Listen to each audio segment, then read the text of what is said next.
Assalamualaikum warahmatullahi wabarakatuh. Perkenalkan, nama saya Anto Kuswanto dengan NIM 21416255201171. Di sini saya akan membuat video untuk tugas perbaikan, yaitu resume pertemuan 1 sampai 16 mata kuliah data mining. Saya langsung saja ke resume materinya.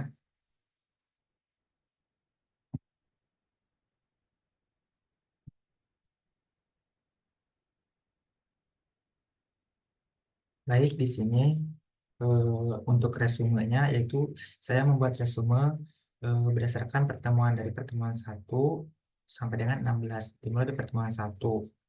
Di sini pertemuan 1 itu kita mempelajari tentang deskripsi mata kuliah data mining. Apa itu mata kuliah data mining? Mata kuliah data mining yaitu memperkenalkan mahasiswa pemahaman karakteristik data dan menyelesaikan masalah yang dihadapi dengan berbagai teknik data mining, antara lain klasifikasi, pengelompokan, dan prediksi. Di sini kenapa kita harus mengenal data mining?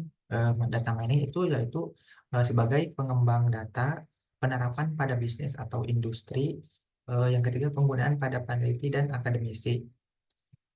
Pentingnya data mining dalam menghadapi tantangan yang muncul dari volume data yang sangat besar, yaitu dihasilkan oleh aktivitas manusia setiap hari. Data ini bervariasi dari data astronomi hingga data sehari-hari yang seperti bermain video game, dan semuanya memiliki potensi untuk dianalisis untuk berbagai keperluan. Contohnya meliputi penggunaan data dalam memahami tren pasar yang fluktuatif dan cepat berubah dalam dunia bisnis.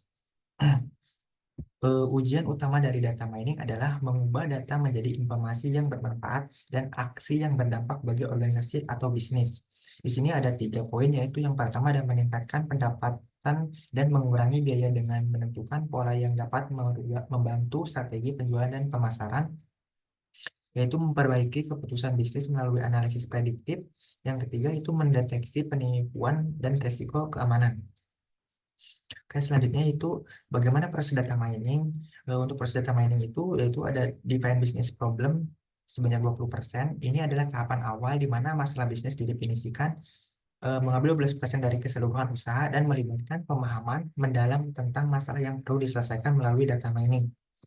Oke, selanjutnya itu obtain data, yaitu 9%.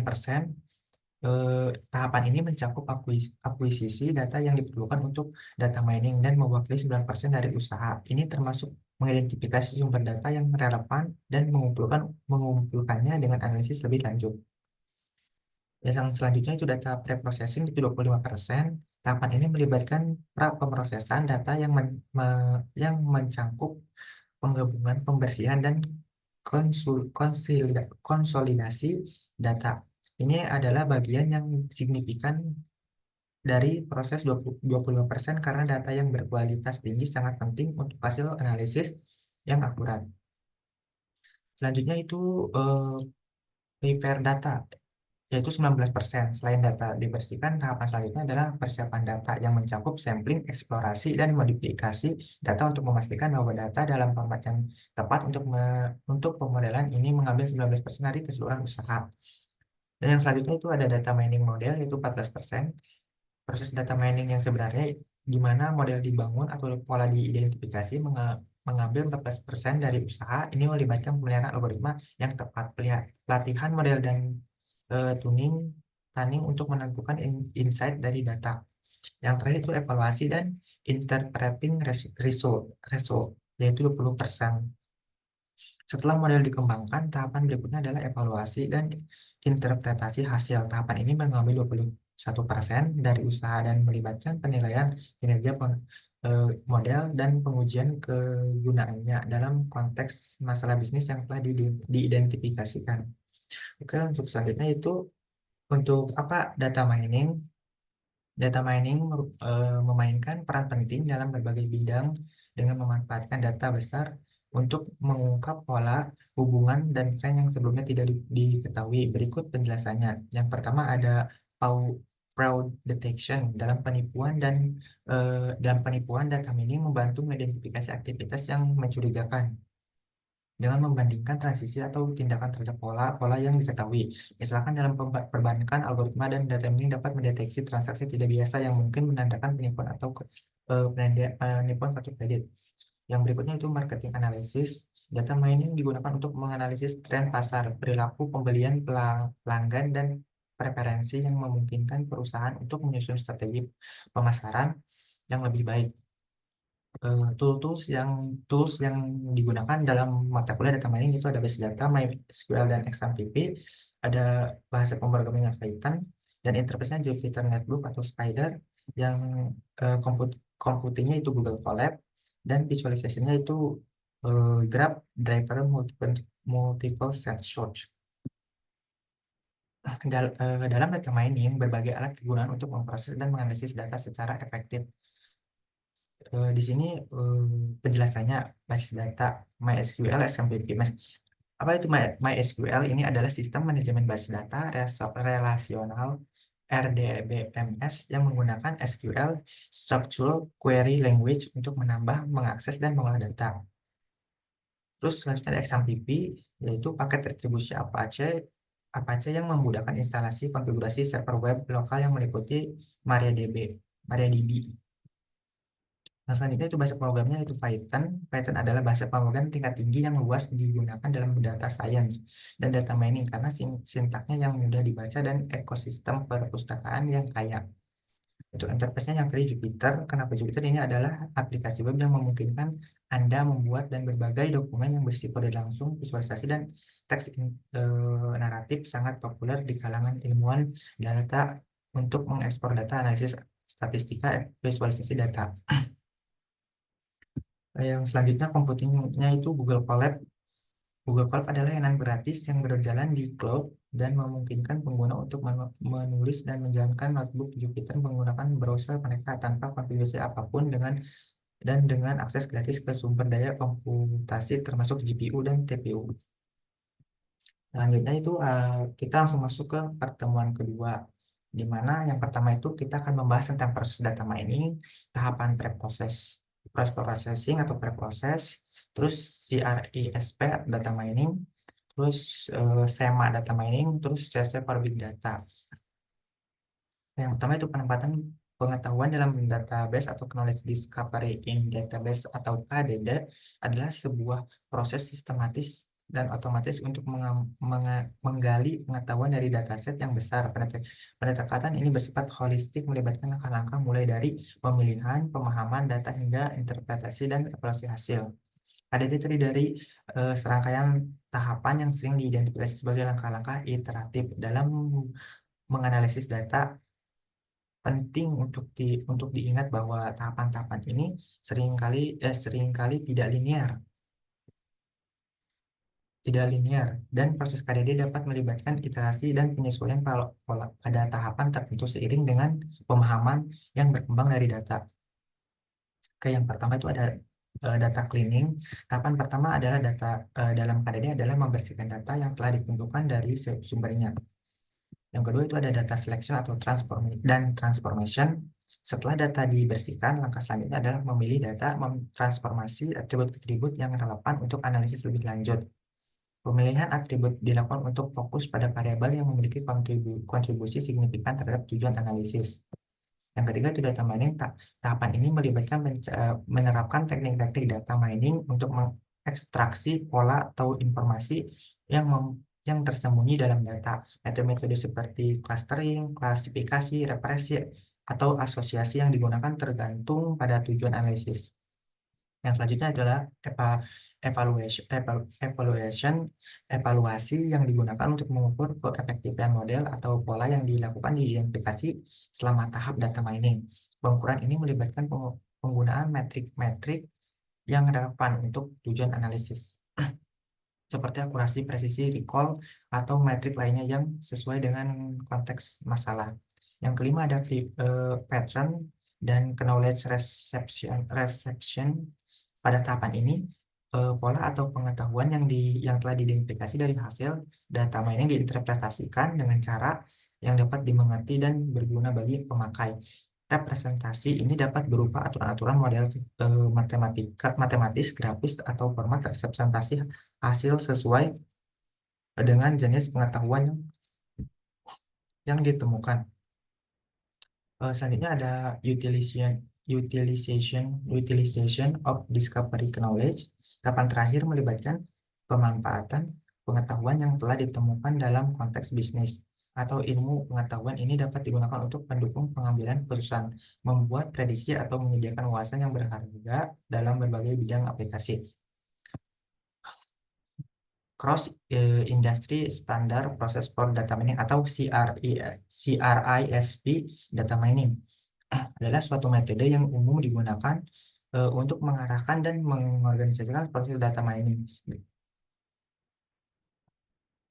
Penting untuk diingat bahwa CRISPM data mining adalah suatu proses iteratif yang seringkali memerlukan siklus berulang untuk melalui tahapan-tahapan tertentu untuk meningkatkan kualitas dan keefektivitasan hasil analisis.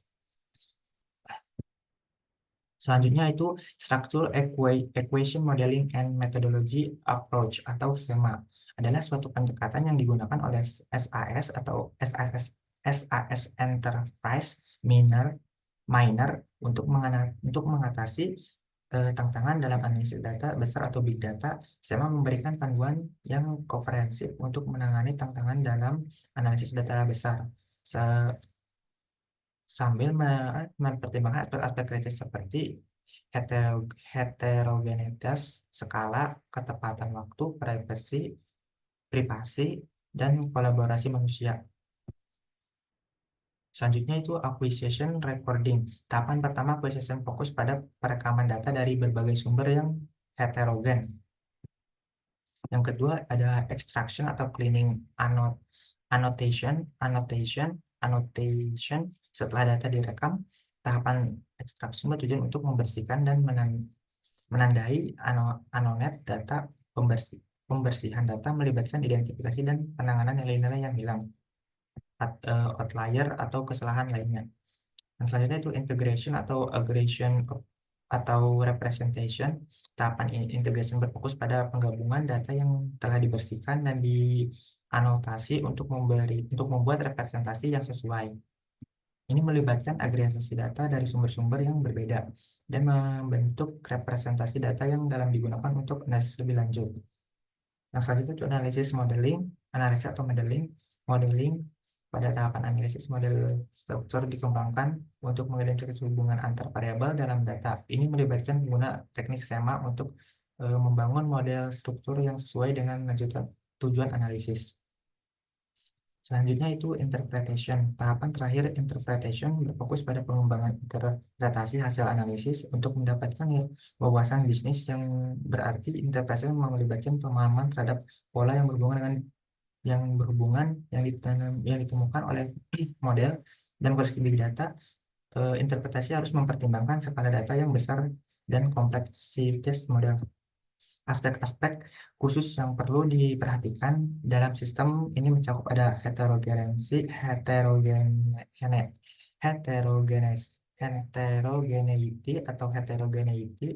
yang kedua scale, yang ketiga timelines, yang keempat privacy, yang kelima human collaboration. Udah, selanjutnya itu kita lanjut ke pertemuan ketiga. Di pertemuan ketiga kita akan mempelajari tentang data preparation dan data visualization. Eksplorasi data exploration adalah tahapan awal dalam proses data mining, di mana analisis data mencakup pemahaman yang lebih dalam terhadap karakteristik data yang ada. Tujuan eksplorasi data adalah mengidentifikasi pola, tren, anomali yang wawasan awal sebelum proses analisis lebih lanjut. Deskripsi umum dari eksplorasi data adalah memahami sifat dan karakteristik umum dari data seperti tipe variabel, ukuran data, dan format. Secara statistik, eksplorasi data menggunakan metrik seperti rata-rata, median, dan deviasi standar untuk merangkum data secara deskriptif. Tujuan EDA yaitu ada tiga. Ada 4. Yang pertama ada memberikan kesan hipotesis tentang penyebab fenomena yang diamati. Yang kedua ada menilai asumsi yang menjadi dasar inferensi statistik. Yang ketiga ada mendukung pemilihan teknik statistik yang tepat. Yang keempat ada memberikan dasar untuk pengumpulan data lebih lanjut. Yang selanjutnya itu apa itu dataset? Dataset itu yaitu kumpulan objek, data, dan atributnya, yaitu kalau atribut itu apa? Atribut itu adalah properti atau karakteristik dari suatu objek. Contohnya itu warna mata seorang, terus suhu, dan lain-lain. Terkait dengan setiap atribut adalah sekumpulan kemungkinan nilai dan kemungkinan nilai atau status. Contohnya adalah male atau female untuk atribut gender. Untuk selanjutnya itu kumpulan atribut menggambarkan objek. Dan untuk selanjutnya itu beralih ke pertemuan keempat, yaitu ada data preparation. Preparation. Di sini kita akan mempelajari tentang data cleaning, data collection, data transport, data reduction.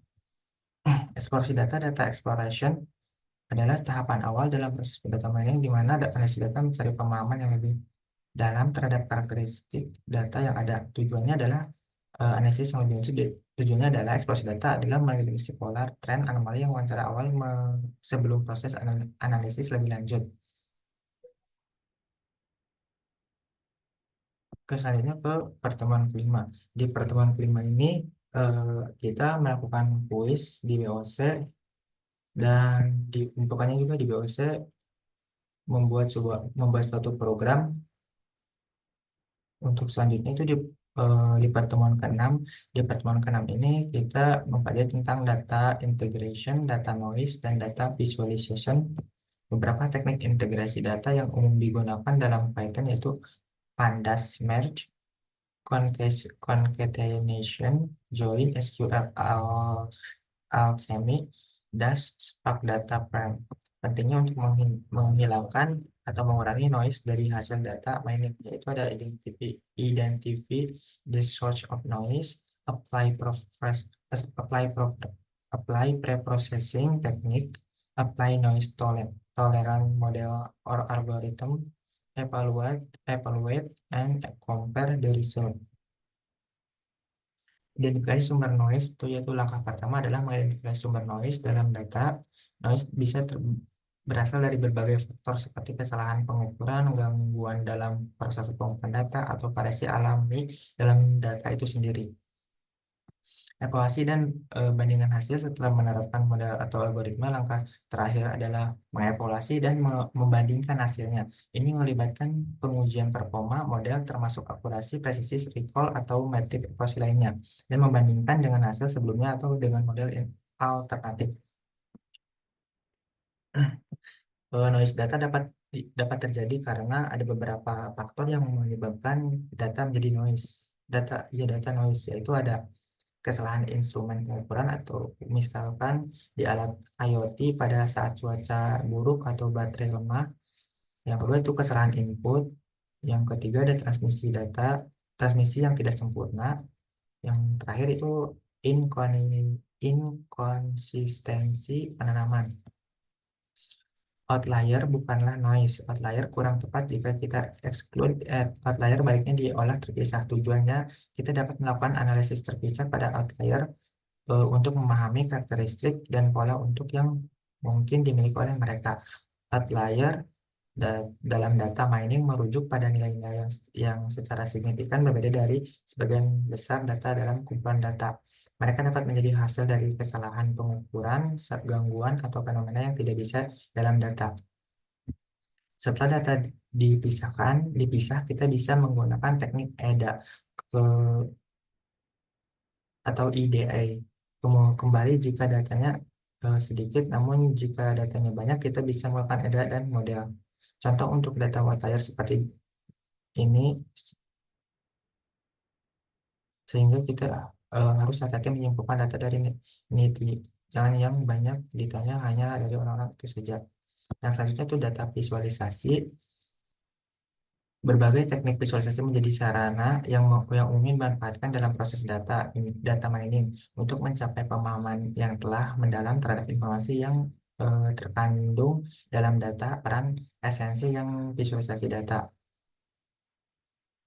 Selanjutnya kita beralih ke pertemuan ke-7, yaitu ada visualisasi data kategori dan numerik, terus visualisasi 1D, 1D, 2D, and 3D. 3D.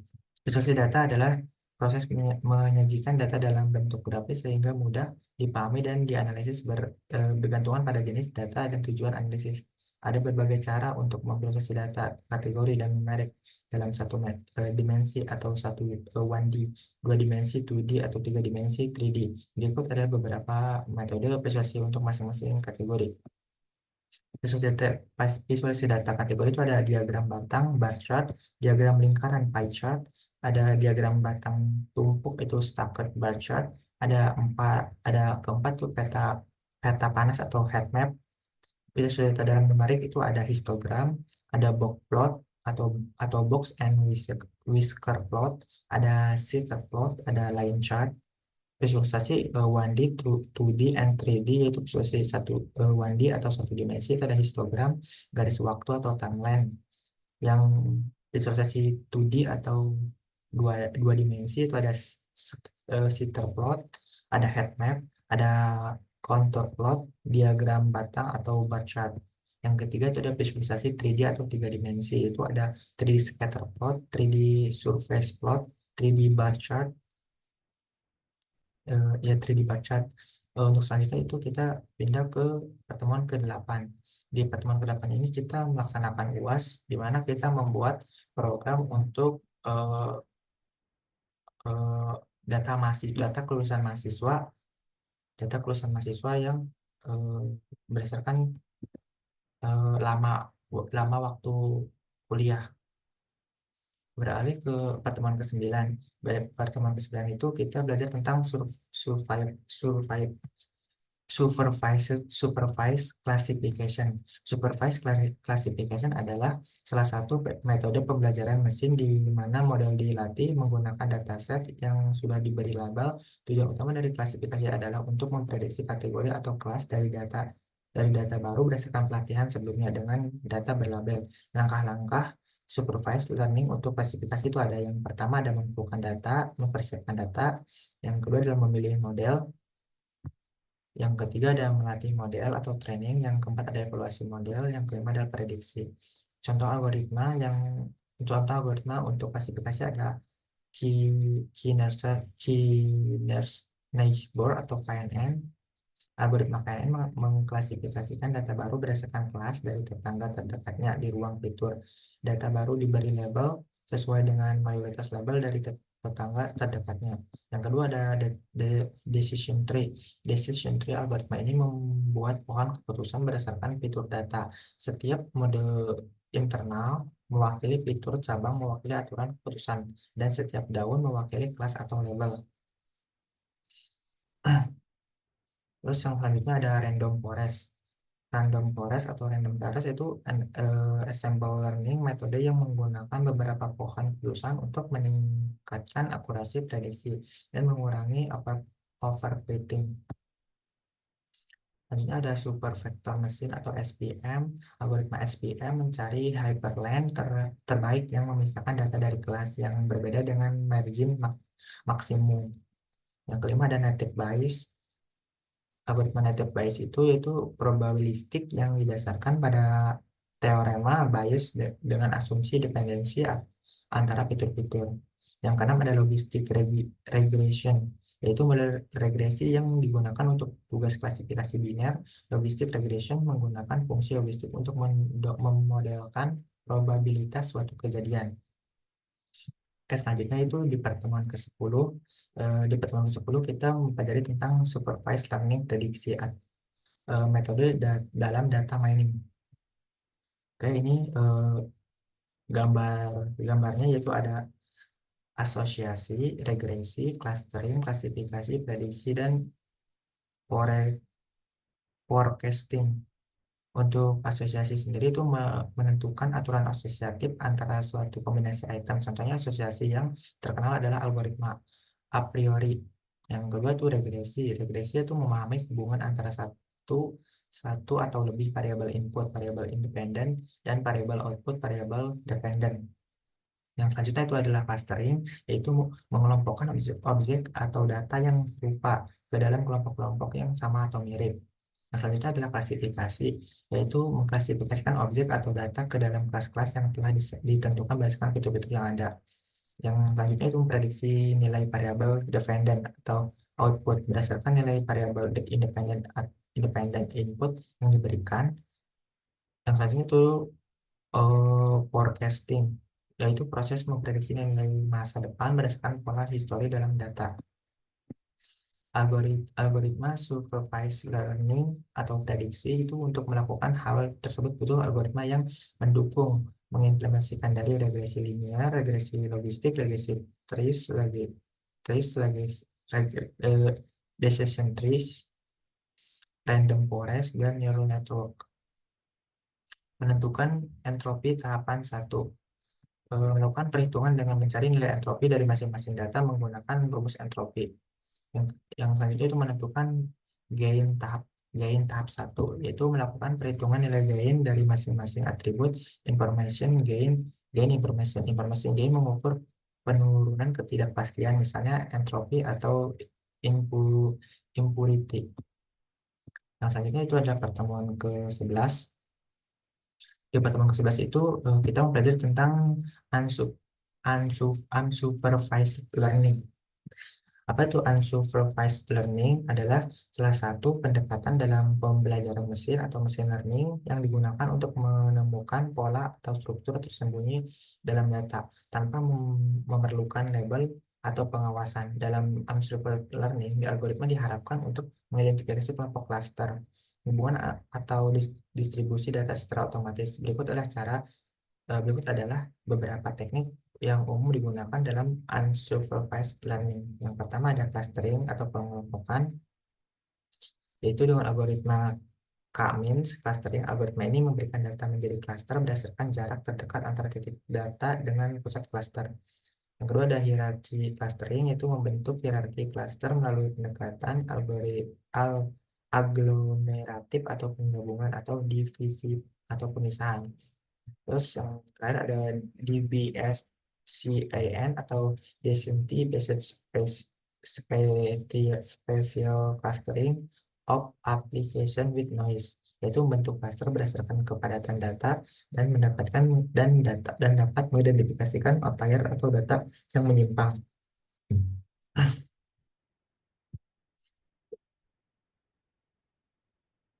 Yang ketiga itu dimensional. Yang kedua ada dimensionality reduction atau pengurangan dimensi, yaitu prinsipal component analysis atau PCA, mengurangi dimensi data dengan memproyeksikan ke arah dengan variasi terbesar. Selanjutnya ada distribute stochastic neighbor MLD, yaitu TSNI, algoritma untuk visualisasi data dengan mengurangi dimensi tinggi menjadi 2 atau 3 dimensi. Selanjutnya ada identifikasi komponen analisis atau IK, memisahkan sinyal menjadi komponen independen. Yang ketiga ada associate rules, yaitu ada a priori algorithm digunakan untuk menemukan aturan positif dalam data transaksi transaksi seperti menentukan barang-barang yang sering dibeli bersama dalam sebuah supermarket. Yang kedua ada ECLAT algorithm merupakan algoritma alternatif untuk menemukan aturan asosiatif asosiatif yang berfokus pada frekuensi item set mining. Yang terakhir itu anomali detection, yaitu digunakan untuk mengidentifikasi data yang menyimpang dari pola umum, misalnya dalam deteksi penipuan, find detection, atau pemeliharaan prediktif. Contoh algoritma Kamin. Kamin adalah salah satu algoritma pengelompokan clustering yang paling sederhana dan paling sering digunakan dalam unsupervised learning. Tujuan utama dari Kamin adalah untuk membagikan segmen data ke dalam cluster yang berbeda, di mana setiap cluster terdiri dari titik-titik data yang mirip satu sama lain. Berikut adalah langkah-langkah dasar dari algoritma Kamin. Yang pertama adalah inisialisasi, yang kedua adalah pengelompokan, yang ketiga adalah menghitung uang pusat cluster, menghitung ulang pusat cluster. Yang ketiga ada konvergensi. Contoh langkah kami itu ada, contohnya seperti ini. Ada inisiasi, pengelompokan, dan pengulang pusat cluster dan konvergensi. Kelebihan Cummins yaitu sederhana dan cepat dalam mengelompokkan data. Yang kedua, efektif untuk data dengan klaster yang berbentuk bulat dan memiliki varians yang mirip. Kekurangan Cummins yaitu harus menentukan jumlah klaster sebelumnya, terus sensitif terhadap inisialisasi pusat klaster awal. Tidak cocok untuk klaster dengan bentuk yang tidak bulat atau ukuran yang sangat berbeda. Tidak efektif dalam menangani data dengan outlier. Visualisasi hasil kami untuk membantu memahami proses kami, biasanya hasilnya dapat divisualisasikan dalam bentuk grafik scatter plot dengan warna yang berbeda untuk setiap klaster, dan titik pusat klaster ditandai dengan simbol khusus. Selanjutnya ke pertemuan 12, itu kita mempelajari tentang association rules. Adalah teknik data mining yang digunakan untuk menemukan hubungan atau keterkaitan antara item-item dalam basis data dan transaksi. Tujuan utama dari association rules adalah untuk mengidentifikasi pola yang sering terjadi bersama-sama dengan kumpulan data transaksi. Teknik ini sangat populer dalam analisis keranjang belanja atau market basket analysis, di mana hubungan antara item yang sering dibeli bersama dan dapat ditemukan. Komponen utama association rules adalah item set, frequent item set, support, confidence, dan leave. Terus proses pembentukan association rules-nya itu ada, yang pertama ada identification frequent item set, yang kedua ada pembentukan aturan, yang ketiga ada evaluasi aturan. Algoritma populer untuk association rules itu yang pertama ada a priori algorithm, yaitu salah satu algoritma paling terkenal untuk menemukan frekuensi item set. Algoritma ini menggunakan prediksi iteratif berbasis level, di mana item set diperluas satu per satu dan diuji dalam frekuensinya.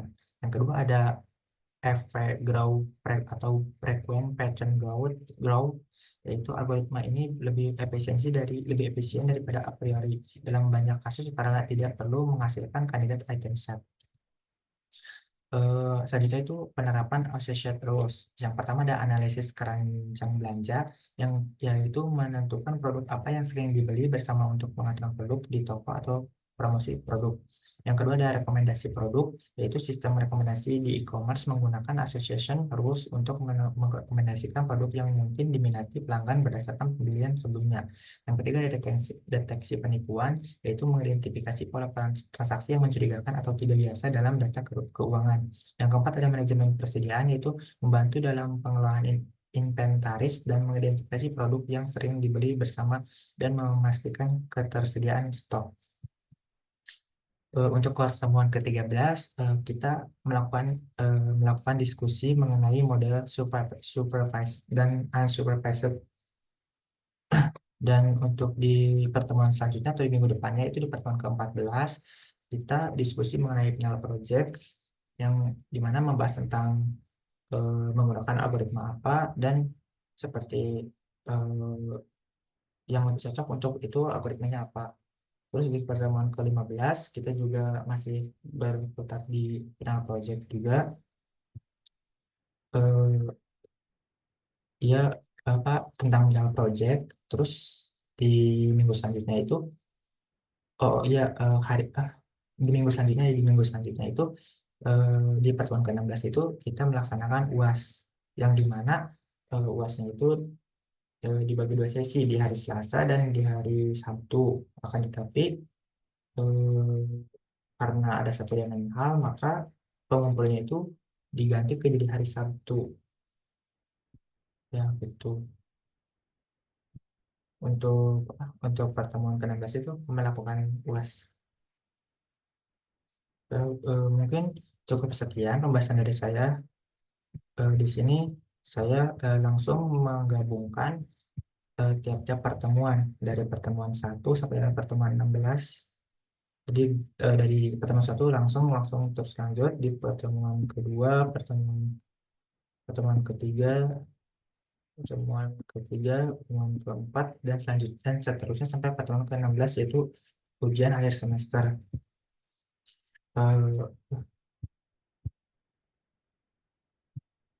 Eh, mungkin mungkin cukup sekian Ibu, eh, Bapak, untuk tugas perbaikan data mining ini. Kurang lebihnya saya mohon maaf. Eh, Semoga dari tugas perbaikan ini bisa Ibu dan Bapak terima. Sebelumnya terima kasih. Wassalamualaikum warahmatullahi wabarakatuh.